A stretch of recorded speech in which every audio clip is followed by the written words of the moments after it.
खुरूज और उसका 18वां बाब जो 27 आयत पर मुश्तमिल है। और जो कुछ खुदावंद ने मूसा और अपनी कौम इसराइल के लिए किया और जिस तरह से खुदावंद ने इसराइल को मिस्र से निकाला, सब मूसा के खुसर यत्रो ने जो मिदियान का काहिन था सुना। और मूसा के खुसर यत्रो ने मूसा की बीवी सफूरा को जो मैके भेज दी गई थी और उसके दोनों बेटों को साथ लिया। इनमें से एक का नाम मूसा ने यह कहकर जर्सोम रखा था कि मैं परदेश में मुसाफिर हूँ, और दूसरे का नाम ये कहकर अलीज़र रखा था कि मेरे बाप का खुदा मेरा मददगार हुआ और उसने मुझे फिरौन की तलवार से बचाया। और मूसा का खुसर यत्रो उसके बेटों और बीवी को लेकर मूसा के पास उस बियाबान में आया जहाँ खुदा के पहाड़ के पास उसका डेरा लगा था, और मूसा से कहा कि मैं तेरा खुसर यत्रो तेरी बीवी को और उसके साथ उसके दोनों बेटों को लेकर पास आया। तब मूसा अपने खुसर से मिलने को बाहर निकला और कॉर्निश बजा लाकर उसको चूमा, और वो एक दूसरे की खैर आफियत पूछते हुए खैमे में आए। और मूसा ने अपने खुसर को बताया कि खुदावंद ने इसराइल की खातिर फिरौन के साथ क्या क्या किया और इन लोगों पर रास्ते में क्या क्या मुसीबतें पड़ी और खुदावंद उनको किस किस तरह बचाता आया। और यत्रो इन सब एहसानों के सबब से जो खुदावंद ने इसराइल पर किए कि उनको मिस्रियों के हाथ से निजात बख्शी, बाव बाव हुआ। और यत्रो ने कहा, खुदावंद मुबारक हो जिसने तुमको मिस्रियों के हाथ और फिरौन के हाथ से निजात बख्शी, और जिसने इस कौम को मिस्रियों के पंजे से छुड़ाया। अब मैं जान गया कि खुदावंद सब माबूदों से बड़ा है, क्योंकि वो उन कामों में जो उन्होंने जरूर से किए उन पर गालिब हुआ। और मूसा के खुसर यत्रो ने खुदा के लिए सौख्तनी कुर्बानी और ज़बीहे चढ़ाए, और हारून और इसराइल के सब बुजुर्ग मूसा के खुसर के साथ खुदा के हुजूर खाना खाने आए।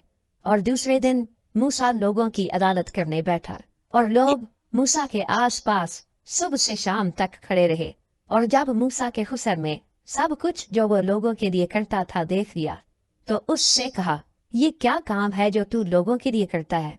तू क्यों आप अकेला बैठता है और सब लोग सुबह से शाम तक तेरे आसपास खड़े रहते हैं?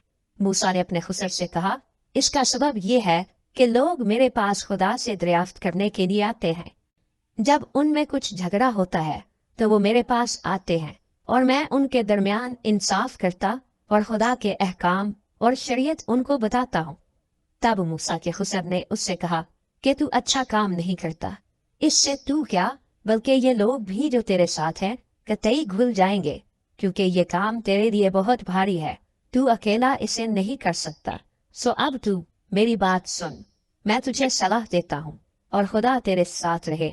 तू इन लोगों के लिए खुदा के सामने जाया कर और इनके सब मामले खुदा के पास पहुंचा दिया कर, और तू रसूम और शरीयत की बातें इनको सिखाया कर, और जिस रास्ते इनको चलना और जो काम इनको करना हो वो इनको बताया कर।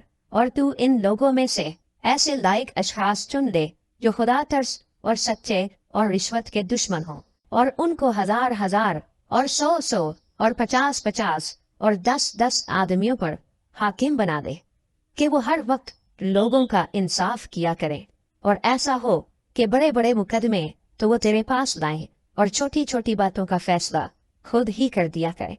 यूं तेरा बोझ हल्का हो जाएगा, और वो भी उसके उठाने में तेरे शरीक होंगे। अगर तू ये काम करे और खुदा भी तुझे ऐसा ही हुक्म दे तो तू सब कुछ झेल सकेगा, और ये लोग भी अपनी जगह इत्मीनान से जाएंगे। और मूसा ने अपने खुसर की बात मानकर जैसा उसने बताया था वैसा ही किया।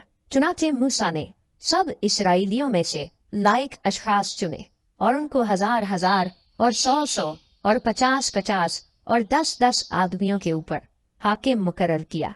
सो यही हर वक्त लोगों का इंसाफ करने लगे। मुश्किल मुकदमात तो वो मूसा के पास ले आते थे, पर छोटी छोटी बातों का फैसला खुद ही कर देते थे। फिर मूसा ने अपने खुसर को रुखसत किया और वो अपने वतन को रवाना हो गया।